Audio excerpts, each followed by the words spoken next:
السلام عليكم ورحمة الله وبركاته.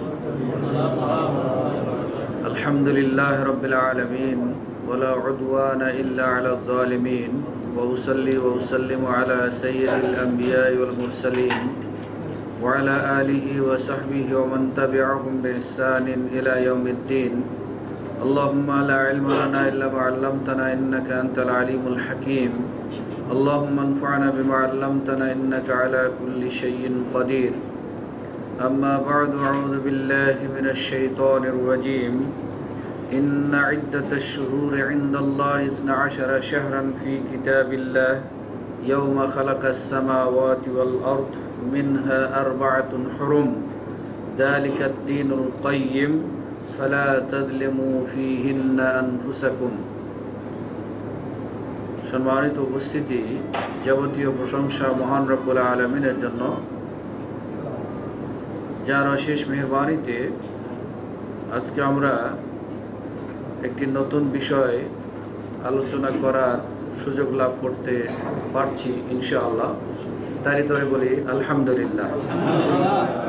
অতঃপর দরুদ ও সালাম বর্ষিত হোক নবী মুহাম্মদ সাল্লাল্লাহু আলাইহি ওয়াসাল্লামের উপর। গত সপ্তাহে আমাদের বুলুগুল মারামের যে ধারাবাহিক অধ্যায় চলছিল, সেই অধ্যায়ের পরে আমরা বলেছিলাম যে আগামী সপ্তাহে আল্লাহ হায়াতে বাঁচালে নতুন আরেকটি অনুচ্ছেদ শুরু করা হবে। সেটি ছিল লেআন। ইলা এবং জেহার শেষ হয়েছে, লেআন শুরু করার কথা ছিল আজকে। কিন্তু আজকে এতই প্রশ্নের সম্মুখীন হয়েছি, অনেকগুলি প্রশ্ন একই বিষয়ে। এজন্য আমি হঠাৎ করেই সিদ্ধান্ত পরিবর্তন করলাম যে লেআন বিষয়টি আমরা পরবর্তী সপ্তাহে কখনো বলার চেষ্টা করব ইনশাআল্লাহ। তবে আজকে যে বিষয়টি নিয়ে প্রশ্নের সম্মুখীন হয়েছি সেটাই বলার চেষ্টা করব আমা তৌফিক ইল্লা বিল্লাহ। সেটি হচ্ছে, বর্তমান যে মাস, সে মাস কেন্দ্রিক কিছু বিদআতি আমল হচ্ছে মুসলিম সমাজে। সেই আমলগুলি কোরআন সুন্নাহর দৃষ্টিতে, সাহাবীদের নীতির আলোকে ভিত্তি কতটুকু, সেগুলি আমরা যাচাই করার চেষ্টা করব আমা তৌফিক ইল্লা বিল্লাহ। সেটি কি? কি মাস? রজব মাস। মাশাআল্লাহ। আমি সূরা তাওবার 36 নম্বর আয়াতের বিশেষ অংশ পড়েছি। সেখানে আল্লাহ রাব্বুল আলামিন বলেছেন, ইন্না ইদ্দাতাশ শুহুরি ইনদাল্লাহি 12 শাহরান ফি কিতাবিল্লাহ ইয়াওমা খালাকাস সামাওয়াতি ওয়াল আরদ।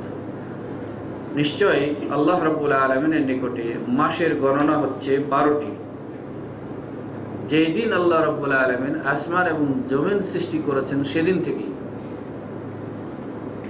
তার মধ্যে মিনহা আরবাআতুন হুরুম, এর মধ্যে 4টি মাস হচ্ছে সম্মানিত মাস, যে মাসগুলির মধ্যে সাধারণভাবে যুদ্ধ বিগ্রহ, অন্যায় অবিচার, পাপাচার নিষেধাজ্ঞা ছিল সেকাল থেকে।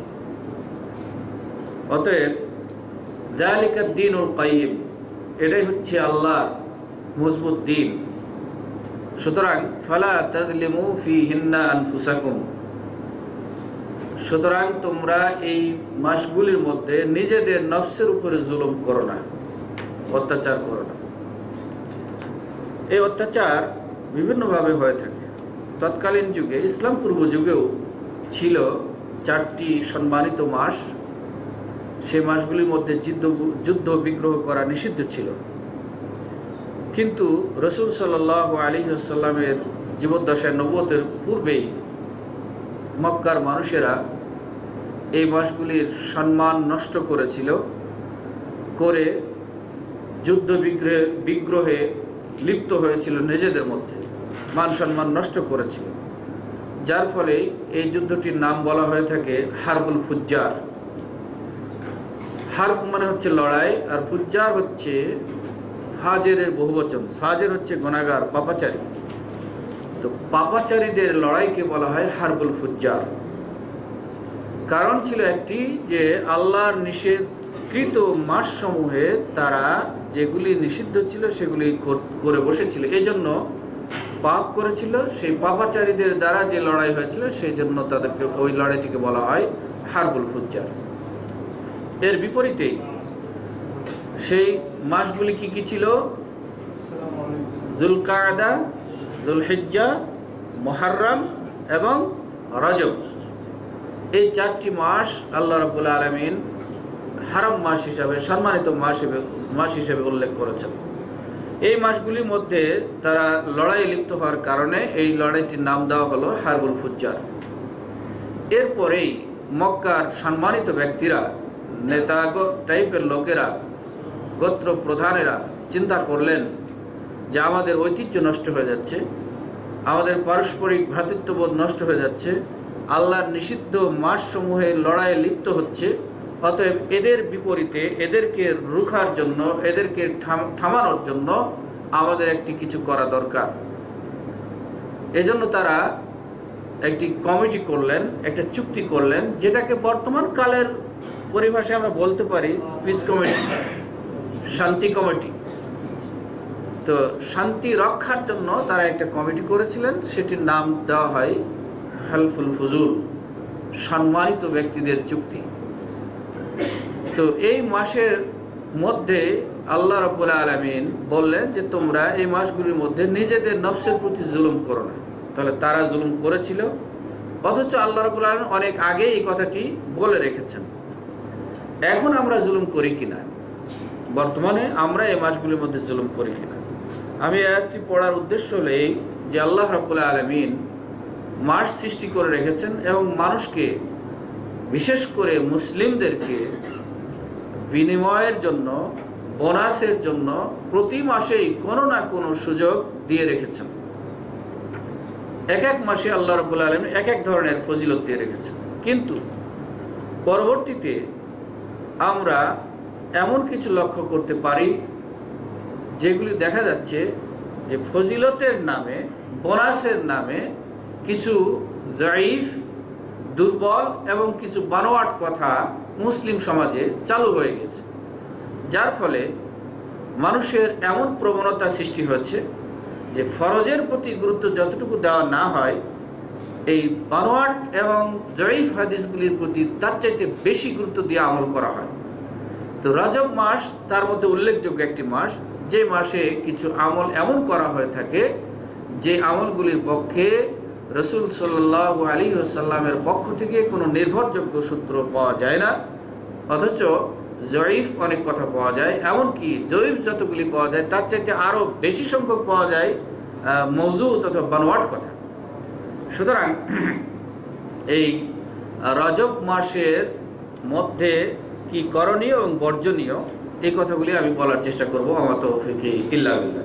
প্রথমত আমি আমার ক্ষুদ্র জ্ঞানের আলোকে ওলামাদের রিসার্চের ভিত্তিতে যে হাদিসগুলি জয়ীফ হিসেবে গণ্য করেছেন তার মধ্যে থেকে আমি কয়েকটি উল্লেখ করব এই মাস কেন্দ্রিক, এবং যে হাদিসগুলিকে মওযু মকযুব আলা নবী সাল্লাল্লাহু আলাইহি ওয়াসাল্লাম বলে প্রমাণ করেছেন সে সমস্ত জয়ীফ হাদিসের, মওযু হাদিসের মধ্যে থেকেও আমি কয়েকটি মওযু হাদিস বলার চেষ্টা করব। আর সেই সাথে এই মাসে কি কি বিদআত হয়ে থাকে সেটা বলবো, এবং সেই সাথে এই মাসে আমাদের করণীয় কি, সুন্নাহ সম্মত কিছু করণীয় আছে কিনা সেটাও বলার চেষ্টা করব। আমার তৌফিক ইল্লা বিল্লাহ। প্রথমত আল আহাদিস আদ-দাঈফা, এই রজব মাস কেন্দ্রিক কিছু জয়ীফ হাদিস, দুর্বল হাদিস। একটি হাদিস হচ্ছে ইন্না ফিল জান্নাতি নাহরান ইউকালু লাহু রাজাবুন মাউহু আশাদ্দু বায়াদান মিনাল লাবানি ওয়া আহলা মিনাল আসালি মান সামা ইয়াওমান মিন রাজাবিন সাকাহুল্লাহু মিন যালিকান নাহর। দুর্বল হাদিস। এর অর্থ হচ্ছে নিশ্চয় জান্নাতের মধ্যে একটি নহর রয়েছে, সেই নহরকে বলা হয় রজব। সেই নহরটির নাম হচ্ছে রজব। এই নহরের মধ্যে মা উহু আসাদ্দু বায়াদাম মিনাল লাবানি ওয়া আহলা মিনাল আসালি, যে এই পানি হচ্ছে, এই নহরের পানি হচ্ছে দুধের চাইতেও শুভ্র এবং মধুর চাইতেও সুস্বাদু। অতএব মান সামা ইয়াওমান মিন রজব, সুতরাং যে ব্যক্তি এই রজব মাসে একটি রোজা রাখবে, একদিন রোজা রাখবে, সাকাহুল্লাহু মিন যালিকান নাহর, আল্লাহ ওই নহর থেকে তাকে পান করাবেন। এটা হচ্ছে জয়ীফ হাদিস। তাবিয়ুল উজুব নামক একটি বই আছে, সেই বইয়ের মধ্যে লিখেছেন এবং অন্যান্য মুহাদ্দিসিনগণ উল্লেখ করেছেন এই হাদিসটিকে। আসলে এরকম একটা ছিল, কিসের পানি দুধের চাইতে শুভ্র? হ্যাঁ, হাউজে কাউসার। আর এটাকে নিয়ে এসছি আমরা এখানে বানোয়াট হাদিস দিয়ে। আরেকটা ছিল আসাদ্দু বায়াদান মিনাল লাবানি, হাজরে আসওয়াদের কথা তিরমিজি একটি হাদিসে জানা যায়, নাজালাল হাজারুল আসওয়াদু মিনাল জান্নাহ ওয়া কানা আসাদ্দু বায়াদান মিনাল লাবানি ফাসাওয়াদাতহু খাতায়া বানি আদম। যে হাজরে আসওয়াদ জান্নাত থেকে অবতীর্ণ করা হয়েছে, এটা দুধের চাইতে শুভ্র ছিল, কিন্তু আদম সন্তানের গুনাহের কারণে এটা কালো হয়ে গেছে। তাহলে আসাদ্দু বায়াদান লাবান মিনাল লাবানি, এই কথাটি হাজরে আসওয়াদের ক্ষেত্রে ছিল। আরেকটি জয়ীফ হাদিস এই রজব মাস কেন্দ্রিক, এটা অনেক আরবিয়ানদের মধ্যেও খুব ভাবে প্রচলিত রয়েছে। আর আমরা অনারব, আমরা তো এটা জানি না, অন্যভাবে এখন আস্তে আস্তে বিভিন্নভাবে শুনছি, কিন্তু আরবদের মধ্যে এই কথাটি বেশি প্রচলন রয়েছে। সেটি হচ্ছে আল্লাহুম্মা বারিক লানা ফি রজবা ওয়া শাবানা ওয়া বাল্লিগনা রমাদানা। রজব মাস যখন আসে তখন দেখবেন অনেকেই দোয়া করে যে আল্লাহুম্মা বারিক লানা ফি রজব ওয়া শাবান ওয়া বাল্লিগনা রমাদান। হে আল্লাহ, রজব মাসে আমাদেরকে বরকত দান করো, শাবানে বরকত দান করো এবং রমজান পর্যন্ত আমাদেরকে পৌঁছে দাও। এটাও দুর্বল হাদিস, বানোয়াট হাদিস। কেউ কেউ এটাকে মওযুও বলেছেন। আরেকটি দুর্বল হাদিস, আন্না নবী সাল্লাল্লাহু আলাইহি ওয়াসাল্লাম লাম ইয়াসুম বা'দা রমাদান ইল্লা রজবান ওয়া শাবানা। রাসূল সাল্লাল্লাহু আলাইহি ওয়াসাল্লাম রমজান মাসের পরে বেশি রোজা রাখতেন শুধুমাত্র রজব এবং শাবান। এই হাদিসটিও দুর্বল। এই কয়েকটি হাদিস সনদের দিক থেকে দুর্বল। আর কয়েকটি হাদিস আমি বলবো যেটা হচ্ছে কোনো সনদই নেই, অর্থাৎ বানোয়াট হাদিস। যারা মুহাদ্দিসিন সবাই বলেছেন এই হাদিসগুলি মওদুআ ওয়া মাসনুআ ওয়া মাকদুবা, তিনটি শব্দ বলেছেন। মওদু মানেও বানানো, মাসনু মানেও বানানো, আর মাকদুবা মানে হচ্ছে মিথ্যা আরোপিত আলা নবী সাল্লাল্লাহু আলাইহি ওয়াসাল্লাম। এই কথাগুলি নবী সাল্লাল্লাহু আলাইহি ওয়াসাল্লামের উপরে বানোয়াটভাবে মিথ্যা আরোপ করা হয়েছে। তার মধ্যে একটি হচ্ছে রজব শাহরুল্লাহ ওয়া শাবান শাহরি ওয়া রমাদান শাহর উম্মতি। রজব মাস হচ্ছে আল্লাহর মাস, আর শাবান মাস হচ্ছে আমার মাস, আর রমজান মাস হচ্ছে আমার উম্মতের মাস। এটা মিথ্যা কথা, এটা রাসূল সাল্লাল্লাহু আলাইহি ওয়াসাল্লাম বলেন নেই, অথচ তার নাম দিয়ে বলা হচ্ছে। আরেকটি বলা হয় ফদলু রজবা আলা সাইরিশ শুহুরি কা ফদলিল কুরআন আলা সাইরিল আযকারি। রজব মাসের ফজিলত হচ্ছে এরকম যেমন কোরআনের ফজিলত অন্যান্য জিকির আজকারের উপরে। রজব মাসের ফজিলত অন্যান্য বাকি মাসগুলির উপরে এইরকম পর্যায়ের যেমন কোরআনের ফজিলত অন্যান্য সকল জিকিরের উপরে রজবের ফজিলত বলা হচ্ছে। অনুরূপভাবে বলা হচ্ছে রজবের সিয়ামের কথা, রজব শাহরুল্লাহিল আসম মান সামা মিন রজবা ইয়াওমান ঈমানান ওয়া ইহতিসাবান ইস্তাওজাবা রিদওয়ানুল্লাহিল আকবার। যে ব্যক্তি, রজব মাস হচ্ছে আল্লাহর মাস, এমন মাস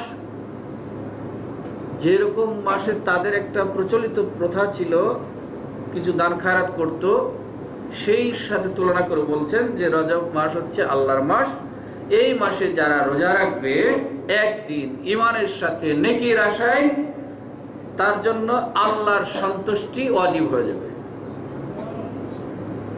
বানোয়াট কথা, বানোয়াট কথা। জি, এটাকে না না সুবহানাল্লাহ বলার কোনো ই নাই। যেহেতু ফজিলতটা শুনে একটু ভালো মনে হচ্ছে যেন আমরা বলছি, কিন্তু সনদটা যে ভিত্তিহীন, এজন্য আমরা সুবহানাল্লাহ বলবো না, হ্যাঁ আলহামদুলিল্লাহ বলবো না, বরং বলতে পারি ইন্না লিল্লাহি ওয়া ইন্না ইলাইহি রাজিউন। কেননা যেহেতু সঠিক হাদিস নয় এবং আল্লাহ রসুলের উপর মিথ্যা আরোপ বলে প্রমাণিত হচ্ছে, সুতরাং এটা বলা যেতে পারে। আরেকটি হাদিস নামে পরিচিত, যেটি হাদিস নয়, সেটি হচ্ছে মান সামা সালাসাতা আইয়ামিন মিন রাজাবা কাতাবাল্লাহু লাহু সিয়ামা শাহরিন। যে ব্যক্তি রজব মাসে একটি রোজা রাখবে তার জন্য আল্লাহ এক মাসের রোজা রাখার মতো ফজিলত দিবেন। ওমান সামা সাবআতা আইয়ামিন, আর যে ব্যক্তি 7টি রোজা রাখবে এই মাসে, উগলিকা আনহু সাবআতু আবওয়াবি মিনান নার, জাহান্নামের 7টি দরজায় তার জন্য বন্ধ করে দেওয়া হবে। মিথ্যা কথা। আর এইসব আশাতেই, এইসব লোভের কারণে আজকে মানুষ রোজা রাখছে। আরেকটি বানোয়াট হাদিস, মান সাল্লাল মাগরিবা ফি আউয়াল লাইলাতিন মিন রাজব সুম্মা সাল্লা বা'দাহা 20 রাকাআতান ইয়াকরাউ ফি কুল্লি রাকাআতিন বিফাতিহাতিল কিতাব ওয়া কুল হুয়াল্লাহু আহাদ মাররাতান ওয়া ইউসাল্লিমু ফীহিন্না 10 তাসলিমাত আতাদরুনা মা সাওয়াবুহু قال حفظه الله في نفسه وأهله وماله وولده وأجير من عذاب القبر وجاز على الصراط كالبرق بغير حساب ولا عذاب। বলছেন যে ব্যক্তি এই রজব মাসের প্রথম জুমার রাত্রি অর্থাৎ বৃহস্পতিবার দিবাগত রাত্রিতে, প্রথম জুমার রাত্রিতে সালাত আদায় করবে মাগরিবের পরে, কত রাকাত? 20 রাকাত, 20 রাকাত, এবং প্রতি রাকাতে ফাতিহা পড়বে এবং পরে সূরা ইখলাস পড়বে একবার করে, এবং প্রতি 2 রাকাত করে পড়াবেন, অর্থাৎ 10টি সালাম ফিরাবে। এরপর বলছেন আতাদরুনা মা সাওয়াবুহু, যদি কেউ এই নামাজ আদায় করে তাহলে তার ফজিলত কি জানো, সওয়াব কি জানো? বলছেন যে ক্বালা হাফিজাহুল্লাহু ফি নাফসিহি ওয়া আহলিহি ওয়া মালিহি ওয়া ওয়ালাদিহি, আল্লাহ তার নফসের হেফাজত করবেন, তার পরিবারের হেফাজত করবেন, তার সম্পদের হেফাজত করবেন, তার সন্তানের হেফাজত করবেন। আর কি করবেন? ওয়া উজিরা মিন আযাবিল কবরি, এবং কবরের আযাব থেকেও তাকে নাজাত দেওয়া হবে। আর কি হবে? ওয়াজাজা আলা সিরাতি কাল বারক, বিদ্যুৎ গতিতে সিরাত পার হয়ে যাবে, যেটাকে আমরা বলি ফুল সিরাত। ওই ফুল সিরাতটা হচ্ছে আদাক্কু মিনাশ শা'রি ওয়া আহাদ্দু মিনাল হাদিদি, অন্য একটা শব্দ এসেছে যে এই সিরাতটা, যেটাকে আমরা সিরাতে মুস্তাকিম তথা ফুল সিরাত বলি, জাহান্নামের উপরে নির্মাণ করা হয়ে থাকবে, এটার উপর দিয়ে পার হয়ে যাবে। ইমানের গতি অনুযায়ী মানুষ এখান থেকে অতিক্রম করবে। যার ইমানি শক্তি যত বেশি হবে সে তত দ্রুত গতিতে যাবে এবং বিদ্যুৎ গতিতে যাবে। এক পর্যায়ে যার ইমানের গতি যত কম হবে সে ছেঁচড়ে ছেঁচড়ে পার হয়ে যাবে। দুই দিক থেকে কালালিব হুক দিয়ে টানা হবে জাহান্নামে ফেলে দেওয়ার জন্য। তো সেই সিরাতের কথা বলছে যে এত চিকন, যে চুলের চাইতে চিকন এবং হেরার চাইতে ধারালো, লোহার চাইতে ধারালো। তো সেই সিরাতের কথা বলছে এই মিথ্যা হাদিসে যে ওয়াজাজ আলা সিরাত কাল বারক, যে এই 20 রাকাত নামাজ পড়বে সে ওই সিরাতের উপর দিয়ে, ফুল সিরাতের উপর দিয়ে বিদ্যুৎ গতিতে পার হয়ে যাবে। ওয়া উজিরা বিগাইরি হিসাব ওয়ালা আযাব, এবং কোনো হিসাবও হবে না, তার কোনো আযাবও হবে না। এইভাবে সে পার হয়ে চলে যাবে। এটা হচ্ছে বানোয়াট কথা। অন্য হাদিসে, হাদিস নামক হাদিসে বলা হচ্ছে মান সামা মিন রজব ওয়া সাল্লা 4 রাকাত, যে ব্যক্তি রমজান মাসে সিয়াম পালন করে এবং 4 রাকাত সালাত আদায় করে, তার ফজিলত হচ্ছে লাম ইয়ামুত হাত্তা ইয়ারা মাকআদাহু মিনাল জান্নাহ, সে দুনিয়াতেই জান্নাতে তার স্থান না দেখা পর্যন্ত মরবে না। দুনিয়াতে থেকে জান্নাতে কোথায় আমার স্থান হবে সেটা দেখে তারপর মরবে। মিথ্যা কথা। আরেকটি হাদিস, হাদিস নামক হাদিস, আসলে হাদিস নয়, ইন্না শাহরা রাজব শাহরুন আযীমুন মান সামা মিনহু ইয়াওমান কাতাবাল্লাহু লাহু সাওমা আলফা সানাতিন। এই রজব মাস হচ্ছে আল্লাহর মাস এবং মহান মাস। যে ব্যক্তি এই মাসে একদিন সিয়াম পালন করবে, আল্লাহ তার জন্য 1000 বছরের সিয়ামের ফজিলত লিখবেন। এগুলি হচ্ছে বানোয়াট হাদিস।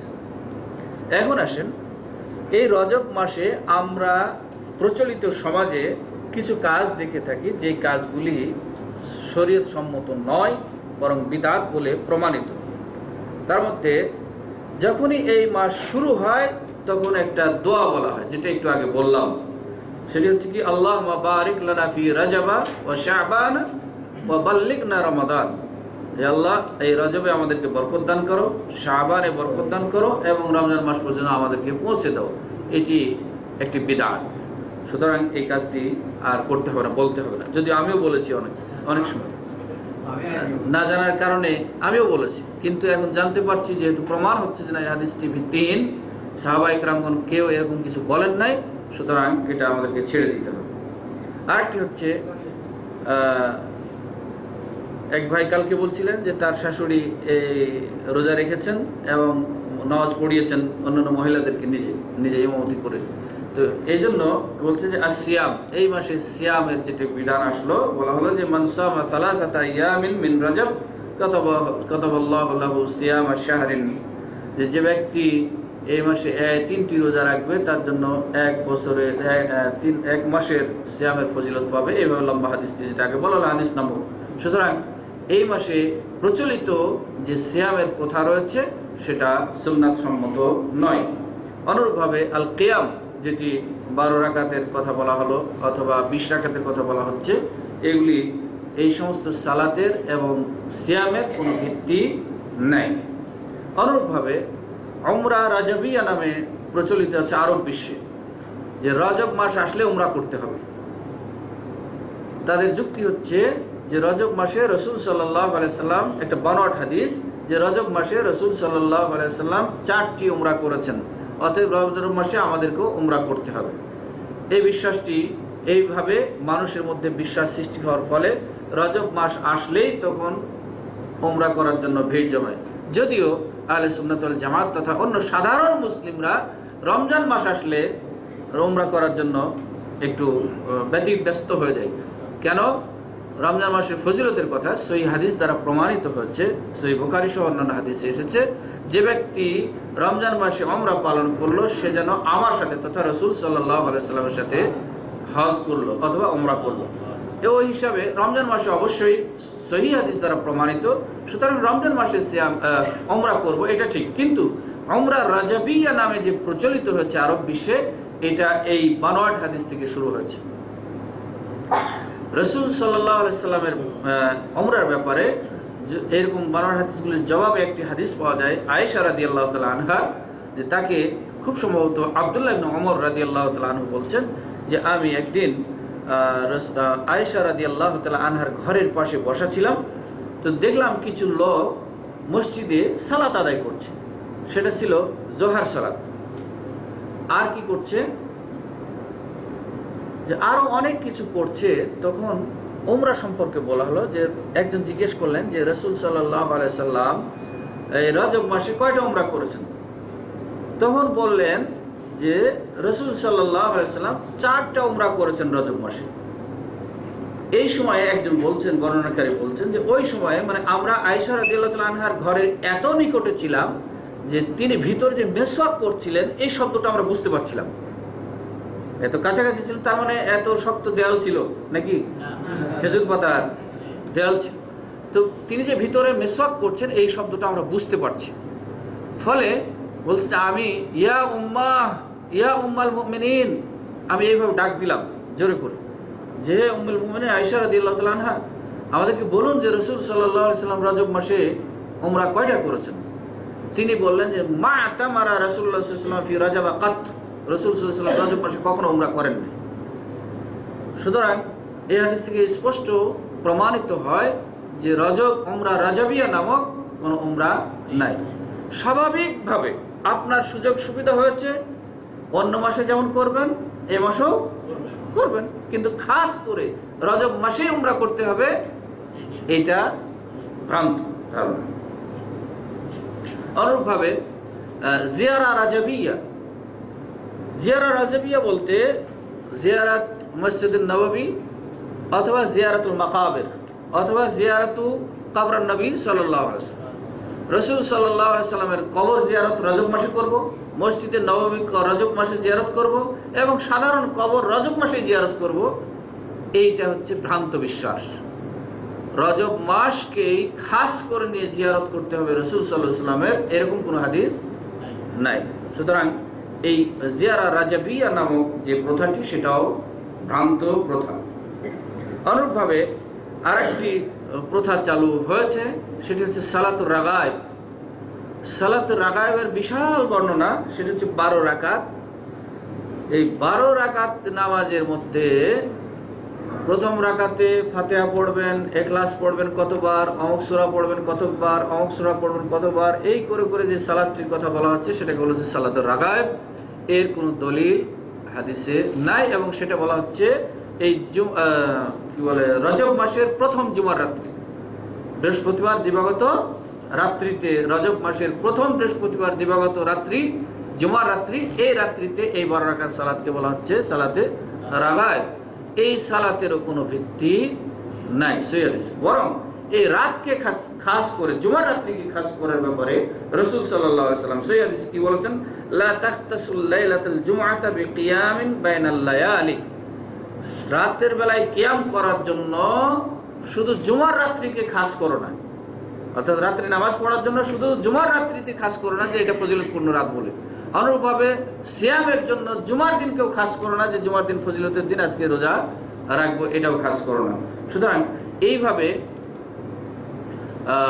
খাস করে জুমার রাত্রিকে এবং কিয়ামের জন্য, জুমার দিনকে সিয়ামের জন্য রজব মাসে, এটা সুন্নাহ বহির্ভূত কাজ, সুন্নাহ সম্মত নয়, হাদিস বহির্ভূত কাজ। অনুরূপভাবে আরেকটি কাজ চালু হয়েছে আমাদের সমাজে, এটা আমাদের সমাজে বেশি আছে, সেটি হচ্ছে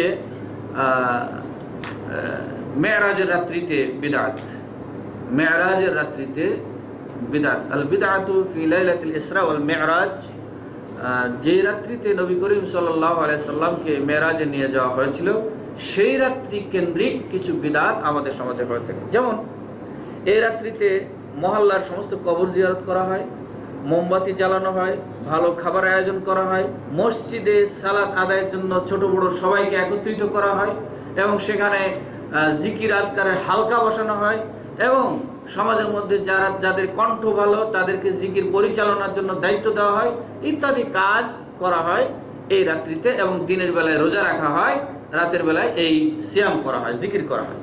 এটা সম্পূর্ণ শরীয়ত বিরোধী কাজ একাধিক কারণে।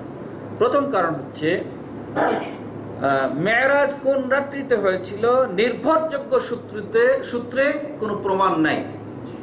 নির্ভরযোগ্য সূত্রে কোনো প্রমাণ নাই যে 27 তারিখেই মেরাজ হয়েছে। যে সমস্ত বর্ণনায় 27 তারিখের কথা বলা হয়েছে সেগুলি সন্দেহাত্মক বর্ণনা। দ্বিতীয়ত হচ্ছে, যদি ওই তারিখে মেরাজ হয়েও থাকে, ধরে নিলাম যে 27 তারিখেই মেরাজ হয়েছে, তাহলে মেরাজ থেকে ফিরে এসে রাসূল সাল্লাল্লাহু আলাইহি ওয়াসাল্লাম সাহাবাদেরকে নিয়ে আজকে যে কাজগুলি করছেন সেই কাজ করেছেন কিনা। যদি সুন্নাত সম্মত হতো, যদি আল্লাহর দ্বারা প্রমাণিত হতো, আল্লাহর নির্দেশ হতো, তাহলে নবী করিম সাল্লাল্লাহু আলাইহি ওয়াসাল্লাম ওই উপলক্ষে অবশ্যই আপনার যে কাজগুলি করছেন তিনিও সেই কাজগুলি করে দেখাতেন। এরকম পুরো প্রমাণ কোনো হাদিসে পাওয়া যায় না যে আজকে যেটা আমরা করছি সেই কাজ করেছেন রাসূল সাল্লাল্লাহু আলাইহি ওয়াসাল্লাম, এরকম কোনো প্রমাণ হাদিসে নাই। সুতরাং এই মেরাজ কেন্দ্রিক এই আমলগুলিও সুন্নাহ সম্মত নয়।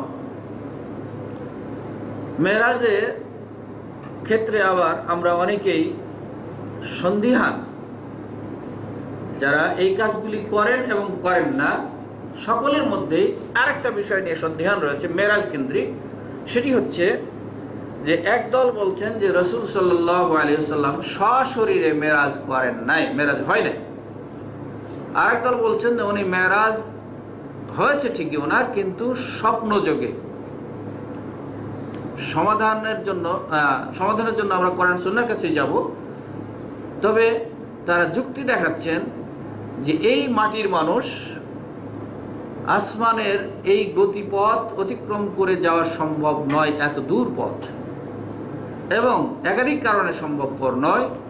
যে প্রথমত আল্লাহ রাব্বুল আলামিন যে মধ্যাকর্ষণ শক্তি রেখেছেন, ওই পর্যায়ে গেলে তো ওনার নিচেও যাবে না উপরেও যাবে না, এখানে থেকে যাওয়ার কথা, থেমে থাকার কথা।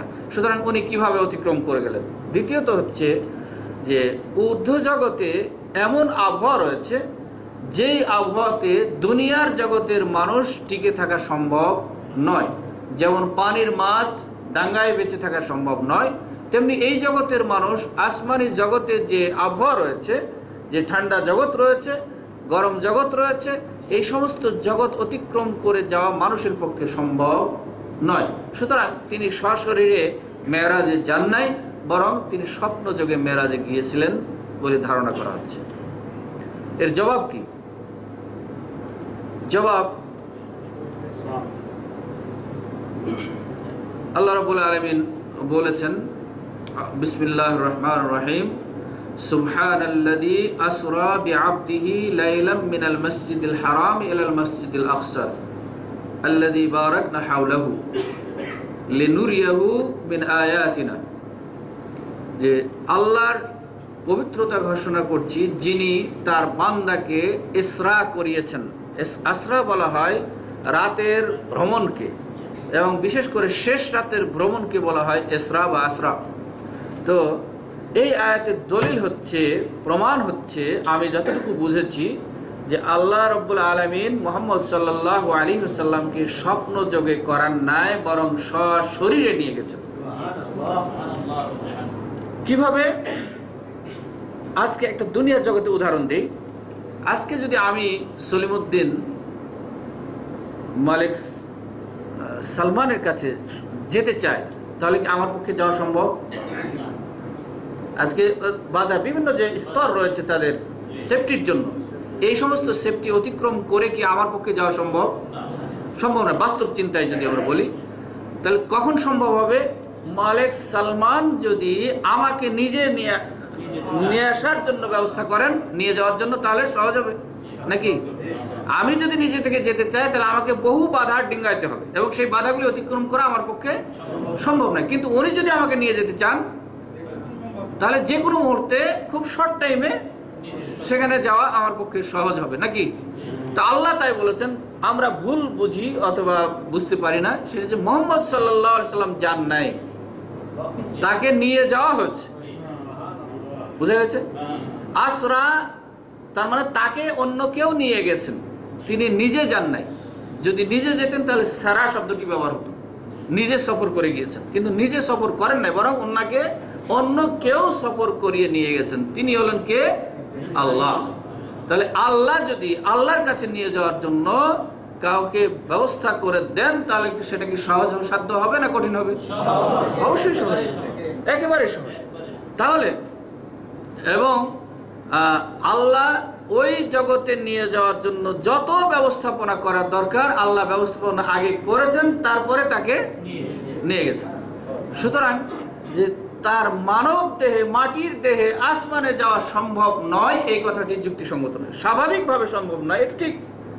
স্বাভাবিকভাবে আপনার এবং আমার মাটির দেহে আল্লাহর কাছে যাওয়া সম্ভব নয়, কিন্তু আল্লাহ যদি আমাকে নিয়ে যান তাহলে সম্ভব। তাহলে মনে করেন না যে আজকের যুগে আবার কাউকে নিয়ে যাবে, হ্যাঁ, যাওয়ার যুগ শেষ, কারণ রিসালাত আর ওহী আর আসবে না। সুতরাং ওইখানে তাহলে বোঝা যাচ্ছে, একটি শব্দ থেকে, আসরা শব্দ থেকে বোঝা যাচ্ছে যে রাসূল সাল্লাল্লাহু আলাইহি ওয়াসাল্লাম নিজে যান নাই, বরং ওনাকে আরেকজন নিয়ে গিয়েছেন। সুতরাং যার কাছে নিয়ে গেছেন তিনি নিয়ে যাওয়ার জন্য রাস্তায় যে সমস্ত বাধা বিপত্তি ছিল সবগুলিকে সহজ করার পরে তারপরে তিনি তাকে নিয়ে গেছেন। পরের শব্দটি হচ্ছে বিআবদিহি। বিআবদিহি, তার বান্দাকে, তার বান্দার সাথে সফর করিয়েছেন। তাহলে এখানেও স্পষ্ট হচ্ছে যে ডাইরেক্ট বান্দাকে নিয়ে গেছেন, বান্দাকে সফর স্বপ্নের যোগে নিয়ে যাননি।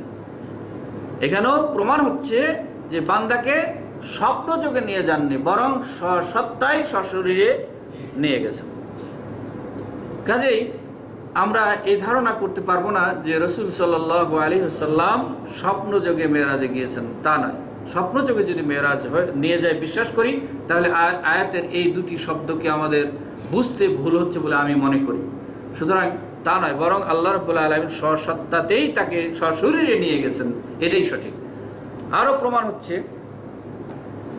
আমরা হাদিস জানি, শাক্কে সাদর, রাসূল সাল্লাল্লাহু আলাইহি ওয়াসাল্লামের বক্ষ বিদীর্ণ করা হয়েছিল 2 বার।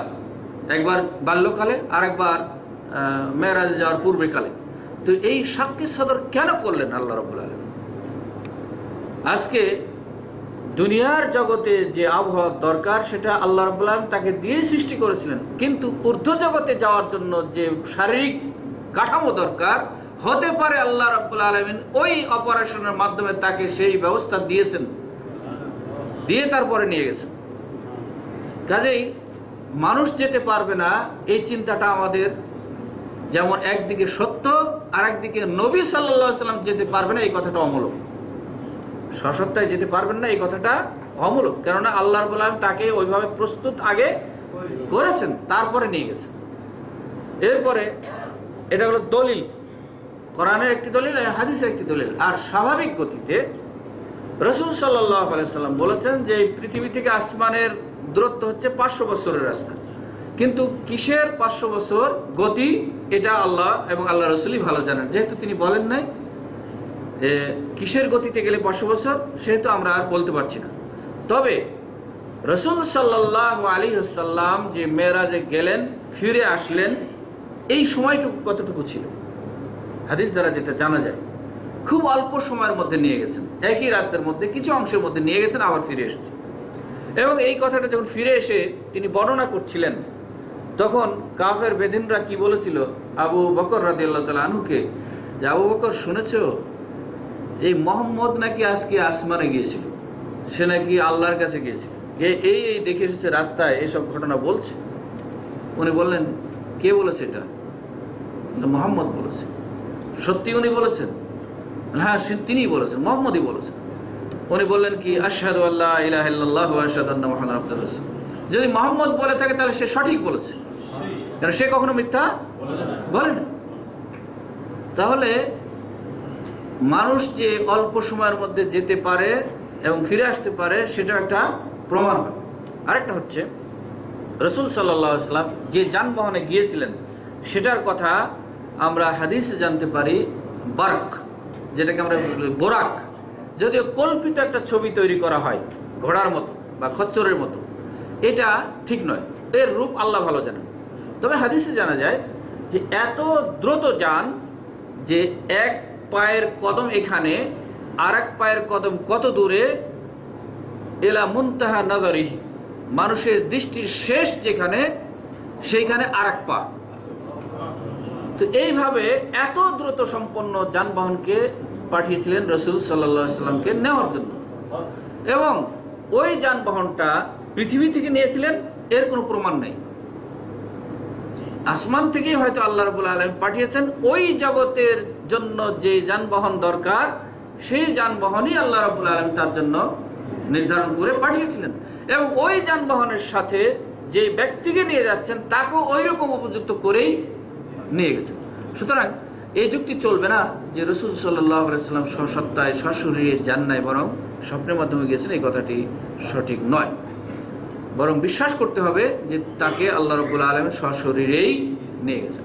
সেখানে গিয়ে কি হলো, অনেক কিসসা, রাস্তায় কি ঘটনা হলো, এগুলি অনেক কিসসা আপনারা অনেক ওয়াজের কাছে শুনেছেন, বক্তব্য শুনেছেন। তা আমার বলার উদ্দেশ্য হলো এইটুকু প্রসঙ্গক্রমে যে এই যে রজবের মেরাজ কেন্দ্রিক আমরা ওই রাত্রিকে খাস করি যে 27 রাত, এবং এই রাত্রিতে কিছু কিয়াম করি এবং দিনের বেলায় সিয়াম পালন করি, খাবারের আয়োজন করি, এই কথাগুলি আসলে সঠিক নয়।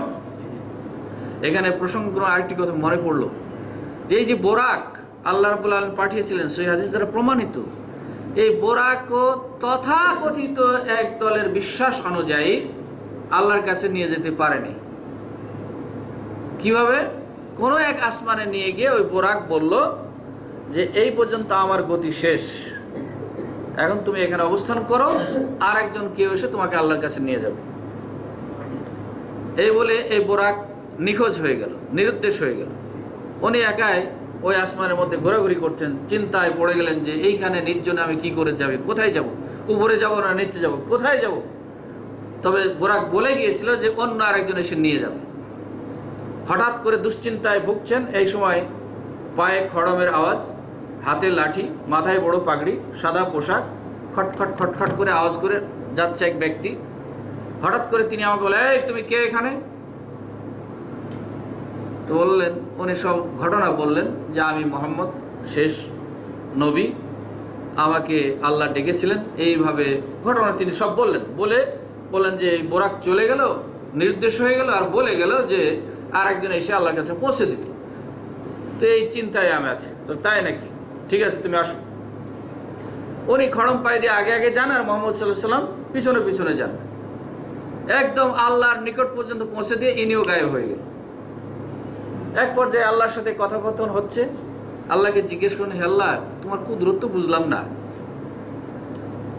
তুমি আমাকে নেওয়ার জন্য বুরাক পাঠালে, বুরাক এই আসমানে গিয়ে নিখোঁজ হয়ে গেল, আমাকে রেখে চলে গেল এবং বলে গেল যে আরেকজন এসে নিয়ে যাবে। তো এই যে ব্যক্তি নিয়ে আসলো আমাকে এখানে, এই ব্যক্তি কি, এটা তো আমি চিনতে পারলাম না। আল্লাহ আশ্চর্য হয়ে বললেন, হ্যাঁ মোহাম্মদ, তুমি একে ছিল না, তোমার উম্মত বড় পীর আব্দুল কাদের জিলানী। হ্যাঁ, এই হচ্ছে কিসসা, এর বাস্তব ঘটনা। আমার নিজের মহল্লায় আমি উপস্থিত ছিলাম না, আমার বাবার কানে মুখে শোনা। আমার এই মাসে ওই যে ভাইরা আসেন, শেষ দিনে রাতের বেলা এশার নামাজের পরে বলছেন যে আমরা তো কালকে চলে যাব, আমাদের 3 দিন শেষ, তো আজকে শেষ বয়ান হবে, আপনারা সবাই বসবেন। আমাদের ওখানে এশার নামাজ একটু অপেক্ষাকৃত অন্যান্য মসজিদের চাইতে একটু ডিলে হয়। তো বয়ান করছেন একজন ইঞ্জিনিয়ার। বয়ান শুরু করলেন এই মেরাজের, যে আজকে তো রজব মাস, তো মেরাজের বয়ানটা শোনাই। বয়ান করতে করতে এই কথা বললেন। বয়ান শেষ, আমার বাবা বললেন যে জনাব, আমার একটা সোয়াল, আমি বুঝলাম না ঘটনা, জীবনে তো বহু মেরাজের ওয়াজ শুনেছি, কিন্তু এই এত সুন্দর ওয়াজ তো কখনো শুনিনি। তো ঘটনা আমার বুঝে আসছে না যে রসুল সাল্লাল্লাহু আলাইহি সাল্লাম নিজে যেতে পারলেন না, আব্দুল কাদের জিলানী বড় পীর নিয়ে গেলেন, তাহলে কি রসুলের চাইতে মর্যাদা তার বেশি? বলছে তা তো জানি না, মুরব্বীরা এরকমই শোনান আমাদেরকে, তাই আমরা বলেছি। উনি বললেন যে যদি আপনারা আমাদের মেহমান না হতেন মহল্লা, তাহলে আমি এই মুহূর্তে আপনাদেরকে ঘাট ধরে বের করে দিতাম মসজিদ থেকে, কিন্তু যেহেতু আপনারা মেহমান অতএব থাকেন। তো এই হচ্ছে বিশ্বাস রসুলের প্রতি, যে রসুল সাল্লাল্লাহু আলাইহি সাল্লাম নিজে যেতে পারলেন না, অন্য আরেকজন তার উম্মতের, শেষ যুগের উম্মতের মধ্যে থেকে একজন নিয়ে তাকে নিয়ে গেল আল্লাহর কাছে। কত ভ্রান্ত বিশ্বাস, কত চরম অন্যায়, যেখানে রসুল সাল্লাল্লাহু আলাইহি সাল্লাম নিজে যাননি, এটা প্রমাণ করলাম আয়াত দিয়ে যে আল্লাহ তাকে নিয়ে গেছেন। সুতরাং এই বিশ্বাস রসুল সাল্লাল্লাহু আলাইহি সাল্লামের মান বাড়াচ্ছে না কমাচ্ছে? কেন কমাচ্ছে? এই জন্য এখানে তাওহীদের খেলাফ রয়েছে, তাদের আকীদা বিশ্বাসের মধ্যে গন্ডগোল রয়েছে। সেটি হচ্ছে যে দুনিয়া পরিচালনার জন্য তাওহীদের রুবুবিয়াতের মধ্যে একটা বড় ঘাটতি রয়েছে তাদের, যে তাওহীদের রুবুবিয়াতের মধ্যে বড় ঘাটতি হচ্ছে যে আল্লাহ পরিচালনা করেন সব কিছু, এটাতে তারা বিশ্বাস করে না। বলে না যে আমরা বিশ্বাস করি না, কিন্তু বাস্তবে দেখায় যে আমরা বিশ্বাস করে না তারা। সেটা হলো কি, গাউস এবং কুতুব, এই শব্দটা তো খুব পরিচিত। গাউস কুতুবকে আল্লাহ রাব্বুল আলামিন কিছু ক্ষমতা দিয়েছেন, যেই ক্ষমতার বলে তারা এই কাজগুলি করে থাকে। তো ইমাম বড় পীর আব্দুল কাদের জিলানী, তাদের নিকট হচ্ছে গাউসুস সাকালাইন, জিন এবং ইনসান, তথা দুনিয়া এবং আখিরাতের তিনি গাউস, অতএব তাকে এই ক্ষমতা দেওয়া হয়েছে। এই হচ্ছে মিথ্যা দাবি, ভ্রান্ত কথা, যা কোরআন এবং সুন্নাহর সাথে স্পষ্ট সাংঘর্ষিক। সুতরাং প্রসঙ্গক্রমে আমি এই কথাগুলি বলে ফেললাম মালেশ। অতএব এই রজব মাস কেন্দ্রিক যে বিদআত হচ্ছে, সেই বিদআতগুলি থেকে আমাদেরকে সতর্ক হতে হবে। তাহলে এখন আমাদের করণীয় কি? লাস্ট হচ্ছে আমাদের কিছু করণীয় আছে কিনা।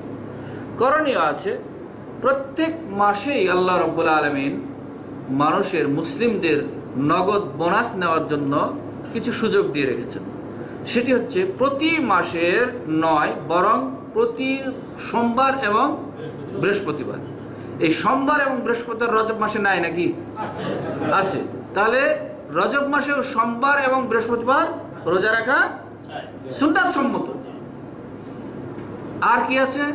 রাসূল সাল্লাল্লাহু আলাইহি সাল্লামের হাদিস থেকে প্রমাণিত প্রত্যেক আরবি মাসের 13, 14 এবং 15 তারিখ রোজা রাখা সম্মত।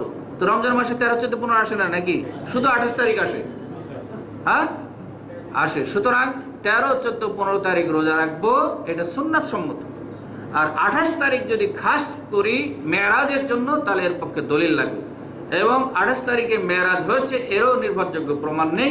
দ্বিতীয়ত হচ্ছে 28 তারিখে যদি মেরাজ হয়েও থাকে, তাহলে ওই দিনে রাসূল সাল্লাল্লাহু আলাইহি ওয়াসাল্লাম রোজা রাখতে বলেছেন, রাত্রে কিয়াম করতে বলেছেন, এর কোনো প্রমাণ নাই। অতএব এই প্রচলিত বিদআতগুলি থেকে আমাদেরকে সতর্ক হতে হবে এবং সুন্নাত সম্মত আমল করতে হবে। একটা মূলনীতি মনে রাখবেন যে সুন্নাত সম্মত আমল যদি কমও হয় তবু সেটা আল্লাহর কাছে গ্রহণযোগ্য, আর সুন্নাত বহির্ভূত আমল যদি অসংখ্য হয় কিন্তু সেটা সবই বরবাদ।